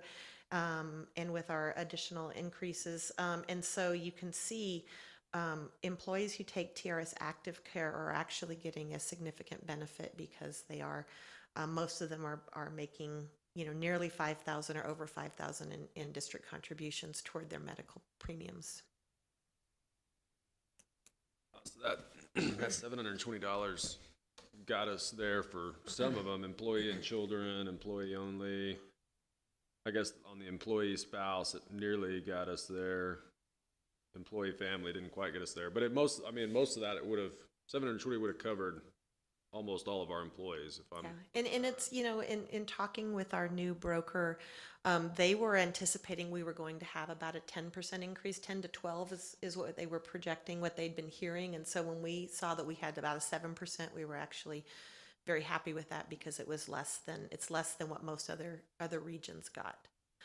And they said that directly is related to the number of employees that are actually taking TRS Active Care. And so I think there were 6 or 7 districts in this region that actually went back to TRS Active Care this year. When they talked about, like, Houston had really significant increases, and they said only about 51% of teachers and school district employees in Houston take TRS Active Care, where in San Antonio it's a much higher rate, which helps us help to bring our premiums down. And then wanted to just kind of share the information that Rich shared with us at a previous meeting, just showing our pay increase back 10 years ago, right? So 10 years ago, our teachers got about a 2% pay increase, and you can see it varies depending on the year. And then this past year, it was, for most teachers, it was over 10% between the teacher retention allotment and their step and the increases we were able to provide due to the VADR.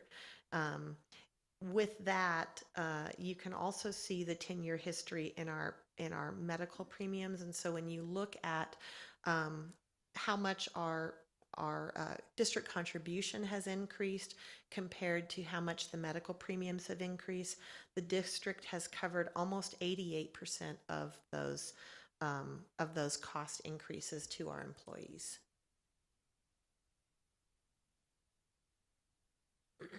Which is kind of a unheard of number in America. Yeah, and on those percent pay increases, those are just the raw what was approved in the budget, 2% raise. I mean, if you were to compound those over the last 10 years, it's probably more than 41%. Should be, right? If I'm thinking about that right? Yes, potentially. If somebody had stayed with us all of those years, yes.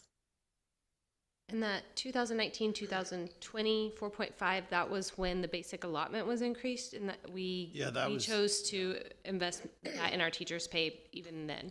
Yeah, that year, not only did we do a 4.5% pay raise, which was, I think, the second largest in San Antonio behind Harlandale, we also increased benefits contributions quite a bit that year. So the overall impact was about 6%. Okay, whereas other districts chose not to use their money in that manner. They used it for other things. You know, I mean, I think the average was 3%. So, you know, and that's really what led, one of the things that led to the teacher retention allotment. Legislators, I mean, I talked to Senator Campbell. She was not happy that with the big increase in the basic allotment back in 2019, more districts didn't put it in the hands of the teachers. We did, but the average district did not. So they said, forget it this time. Now, the House wanted to do basic allotment again. The Senate wanted to do teacher retention allotment, and that's, we work closely with them on that bill, you know. Joe, one question on the pay increases and the percentage. This would be the actual paycheck increase, correct? This doesn't include the retention checks that we gave several of those years. Correct. This would just be the increase that occurred at the start of the school year. So it's more than this, yeah. Are you thinking about putting some of this on our website? Yes, we will be doing considerable website refreshes. Yes. What about social media? I'll leave that to Maggie. So, and then the last thing I want to share with you are some recommendations, or some, not some recommendations, but some options for compensation scenarios. And so I worked up 3 different scenarios for you, and just given where we are in terms of our finances. So the first thing I looked at was doing a 0.5% increase for all employees outside of the teacher pay scale, and then for our teachers pay scale doing a roll up. So you can see the scale the way it is now, and then the teacher would roll up to the next level. And so if we do the 0.5% and the roll up, that would cost the district about $534,000. We looked at a 1% for all employees. And that's just a straight 1% across the board, and that would be approximately $811,000. And then the other scenario I looked at was a 1% for all employees with an additional adjustment for those that are on the teacher pay scale. And so what that additional adjustment really looks at is right around year 13,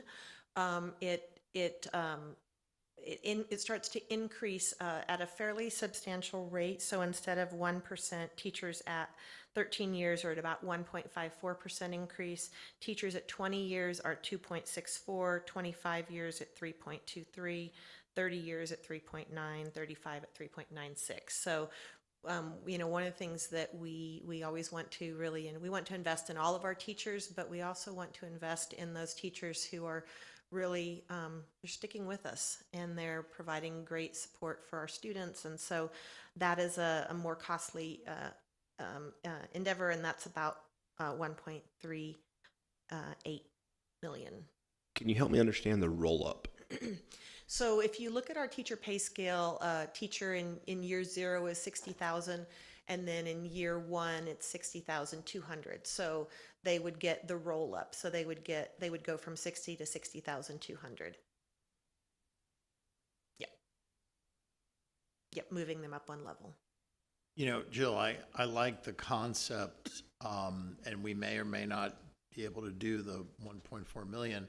We'll see, but I like the concept because, to Garrett's question earlier, we've really come a long way in starting pay, but we're not 5th out of 24 at the 15-year or the 20-year or the 25-year, and so what you're suggesting would whittle away at that. And I think that was probably a concern that Dr. Kraft, you mentioned in some of the follow-up meetings, that some of our veteran teachers, I mean, they got the 10.5% raise, but it was more dramatic for first and second year teachers. And that was important, but this would be a nice thing to do for our veterans that have that expertise and have, to your point, stuck with us. It wouldn't affect all the work we've done. We've come so far, we have to be really careful not to go backwards on our pay scale. So this would be consistent for those steps going forward from here on out. It would create larger bands, and really, you know, one of the things that we always want to try to ensure that we're providing the best pay we can for all of our staff, you know, and keep putting pay into that teacher pay, because teachers are not coming out of the programs like they used to. Yeah. And I want to back up what Dallas said before about the work that you put in on the pay scales, because I don't think there's a single person in the district who could explain how our step system worked before. You understand it, but the gaps one year might be 80, the next year it might be 300, then 100, then 400. I suspect it was due to trying to increase starting pay to keep it competitive. But what impact did that have on the 10 and the 15 and the 20 and the 25? So you've gone a long way in fixing that, and now this suggestion would do even more. Yes. So I think that's good. Okay. Thank you.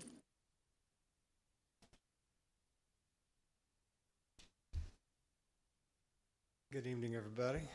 We'll pick up where Ms. Pruin left off, and we'll start talking about some of the budget building blocks. We have received our preliminary values, and I'll talk about property taxes in just a second, but each one of these impacts the general and/or the debt service fund on the revenue and the expenditure side, right? So we heard what PASA had to say earlier this year, which predicted a slight increase in enrollment. We're going to take a little bit more conservative approach to that and keep it at our snapshot enrollment of 11,179. ADA is, we're going to keep that level as well. Just informationally, we'll trend in just a little bit lower than that right now. We'll see how we finish out the school year. Hopefully it's strong, but where we finish, it's going to be right around that 10,562.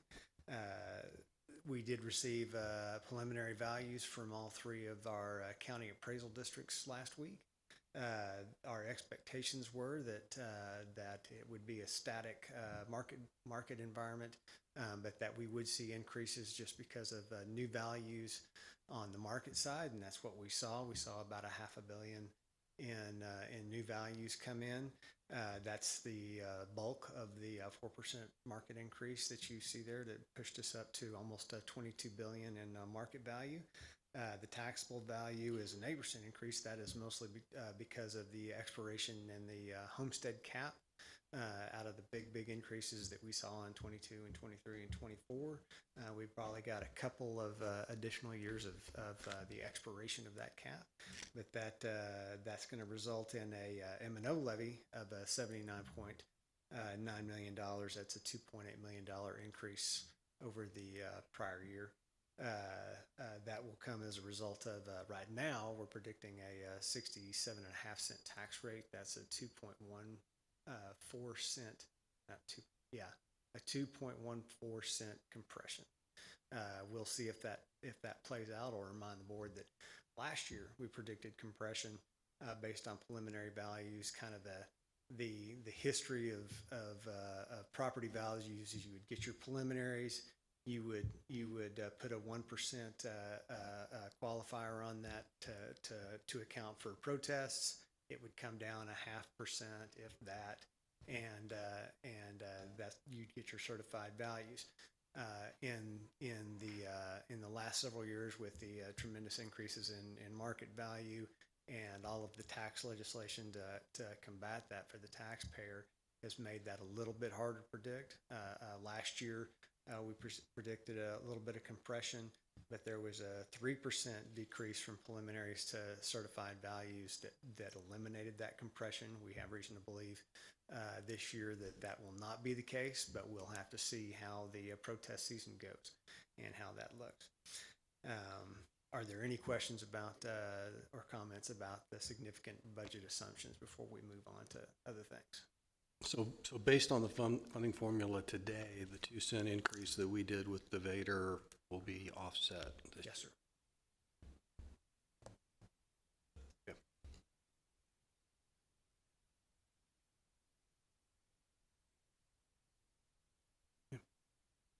Mr. Scott, can you explain how that would work with our golden pennies? The golden pennies were, that's the 8 golden pennies remain the 8 golden pennies. Right now, as a reminder, your M&O tax rate is composed of your maximum compressed rate that's set by TEA, and then your tier 2 pennies or your golden pennies.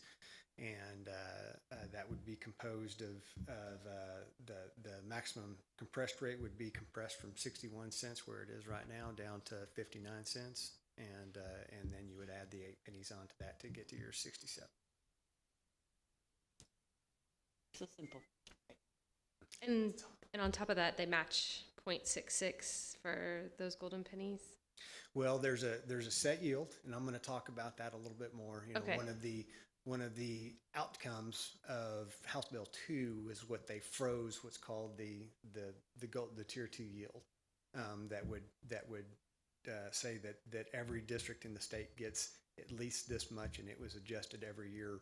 It used to be set based on it used to be called the Austin yield because of what a penny in Austin ISD would yield, and then they did it more on inflationary factors. It was one of the few things that school districts could depend on for an increase, and that has gone away right now. So what we're going to see is $5 million that we would get that would be our property tax plus the additional monies contributed by the state. We will get $5 million from now on, but the composition of that is going to change as we get more per penny. What the state yield contributes will decrease, and at some point in time, we'll see an increase. I don't know how far down the road. That's going to be years and years down the road, but you compare it to like an Alamo Heights ISD whose per penny is above that yield. To the extent that property values go up and they get an increase, they'll see that increase budgetarily. Ours will stay neutral with tier 2 funding. I just want to retouch with what Mr. Fryer said was, if you go back and look at your tax statement from last year when you're voting on a Vader, and that was, contentious, understandably, Sure. to what they're going to see now, you voted on a tax increase and you got a tax decrease. That's the bottom line. Yeah, we'll produce average taxpayer statements when we have our hearing on the budget. The state requires us to have it'll be a hearing on the budget and tax rate, even though we won't be doing anything with the tax rate in June.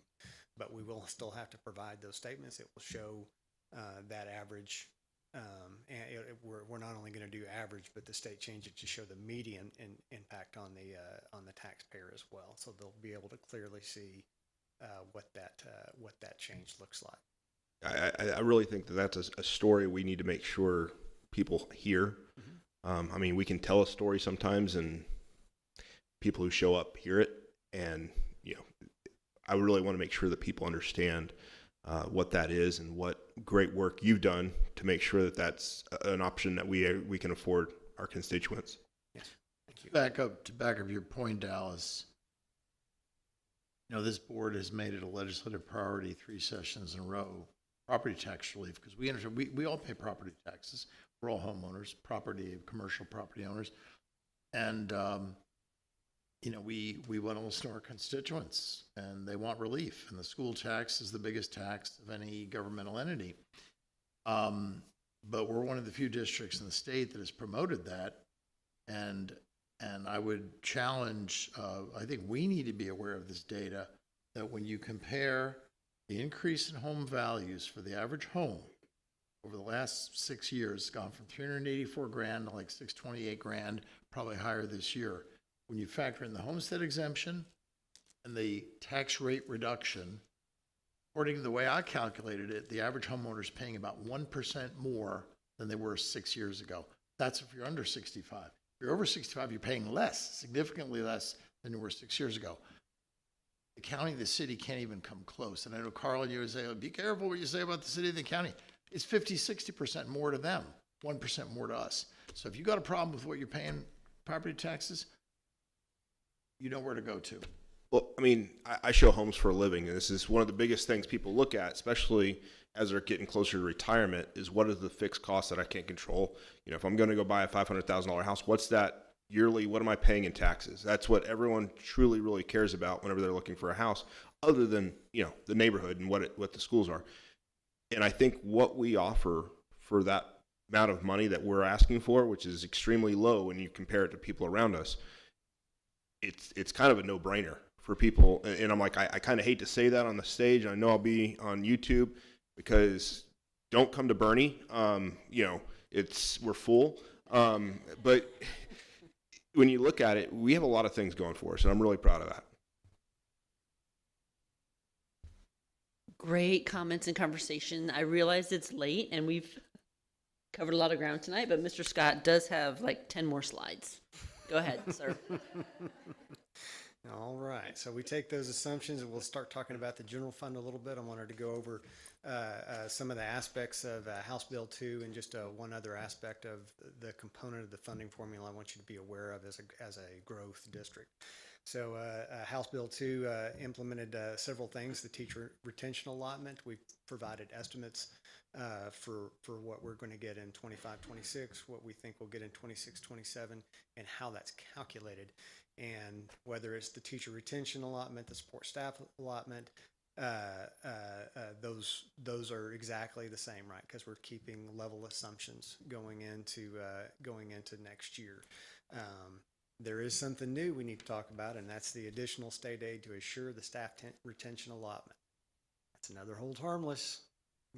Those can be fun, and we still have no idea even how that's calculated right now. But I saw as I was running templates, that number jumped from $200,000 to $900,000.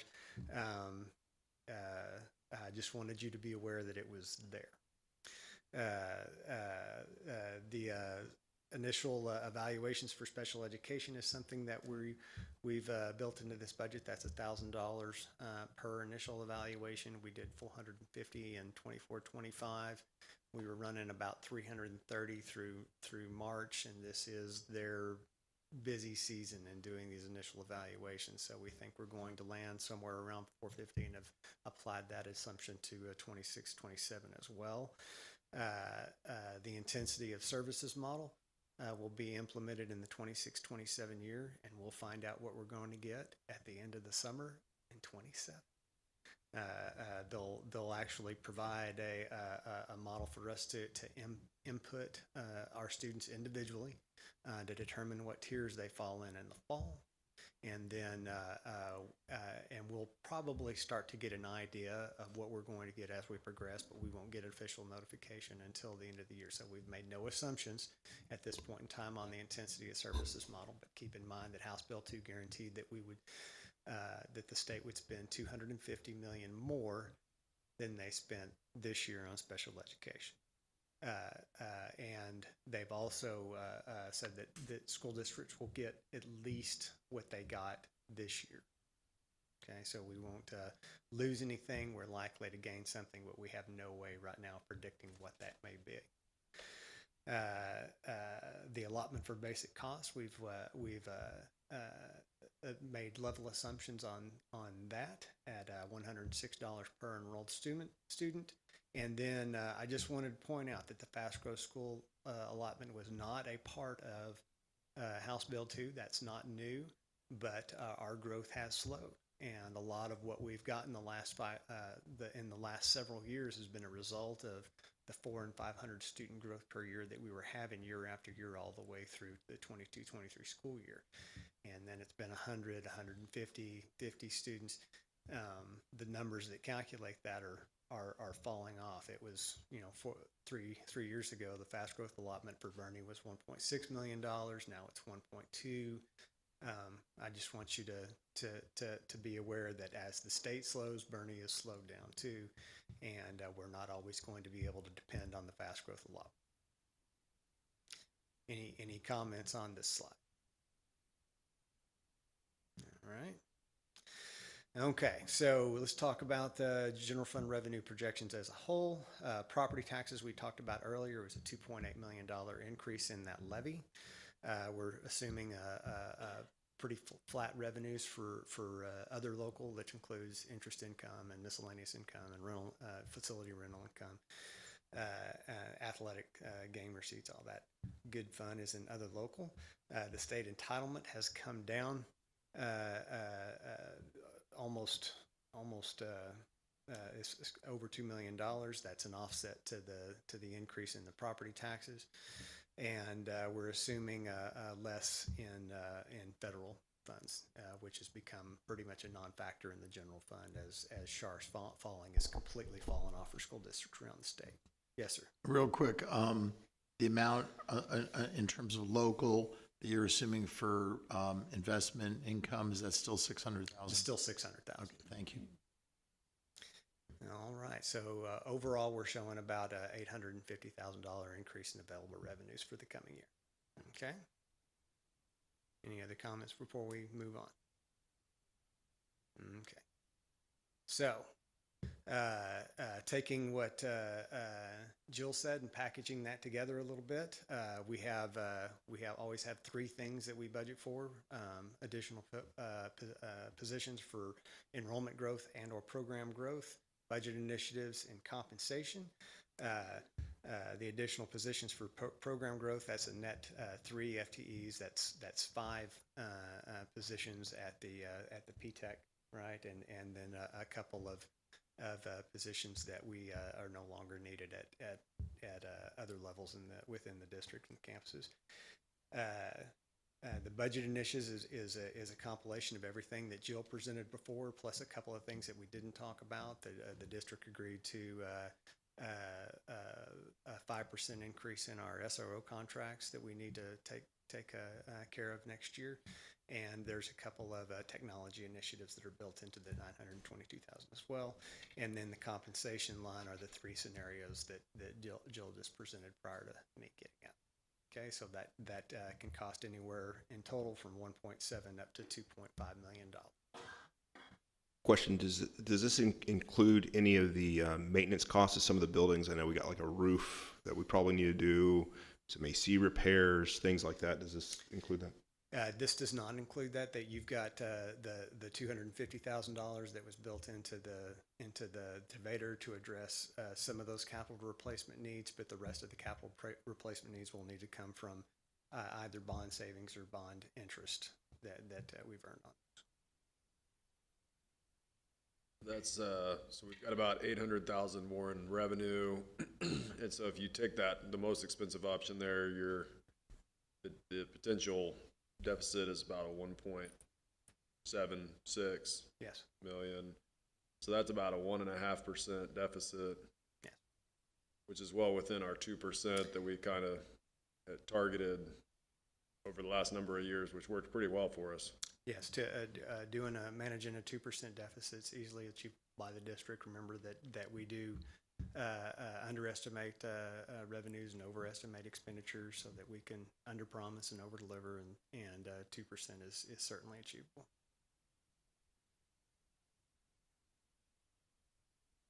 Great. All right. Okay, so we've got 2 other funds that we're going to need to adopt in June. And so very briefly, we'll go over the debt service fund. Here's a picture of what of all of our existing bond issues that we owe monies on, and the principal and interest payments that are due next year. I would point you to the 2016 building fund. That second line has 0 in principal. Why does that have 0 there? Because we did a refunding in November that pushed all that to the 2025 refunding bond, which is down on the last line before the total, and you'll see we've got $17 million in principal that we're going to pay that year.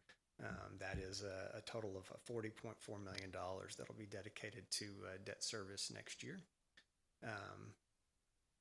Any comments on this quickly before we push this? Just one comment. I just want to remind everybody that the 2025 refunding, that was restructuring the 16 bond series of $87.5 million.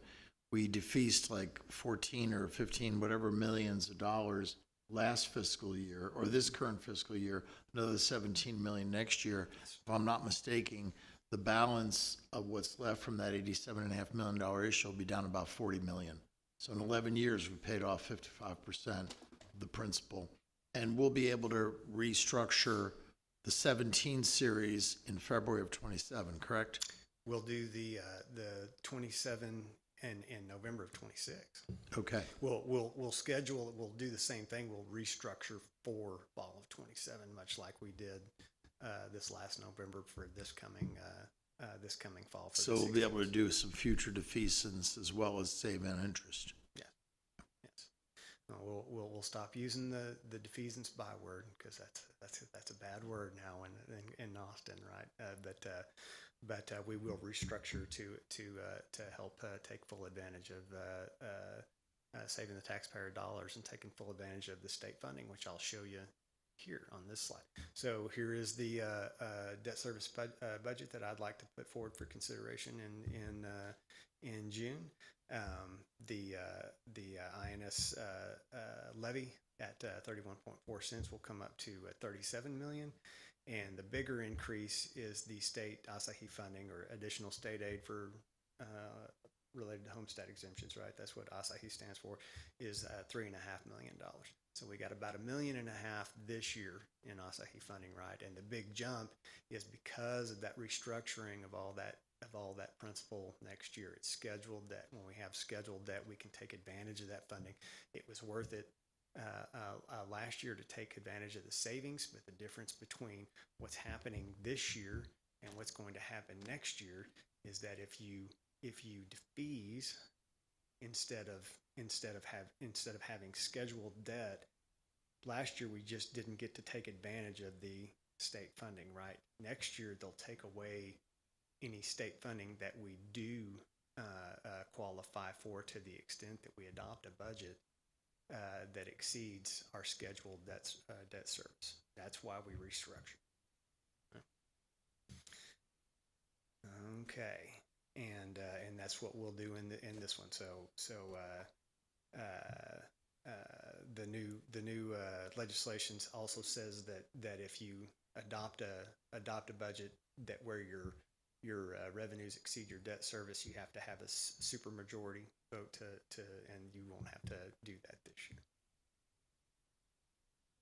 All right, and the other fund that we're going to adopt is the Child Nutrition Fund. Remember that you have to adopt a balanced budget in a Child Nutrition Fund, and right now what we're recommending at this point in time is the $4.3 million budget that we currently have that seems to capture what we need to in the general fund, which is currently on track for a small six-figure surplus this year. Okay, and that takes us to our budget development timeline. We've reached our May workshop, and so I would recommend at this point in time that we do have the June workshop as well, and where we'll put forward a recommended budget for the general fund and follow that up with the debt service and child nutrition fund leading up to our June adoption. Any questions or concerns? Okay.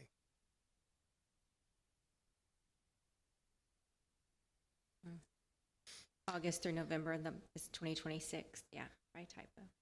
Yes, I was trying to think of something funny to say when I saw that just now, but I couldn't. So Yes, there's one more slide that talks about that. yes, we will get that corrected. Thank you. All right. So there's the next budget workshop, June 1st. Any other questions or comments? Mr. Senna, motion by Mr. Senna, second? Second by Garrett Wilson, all in favor?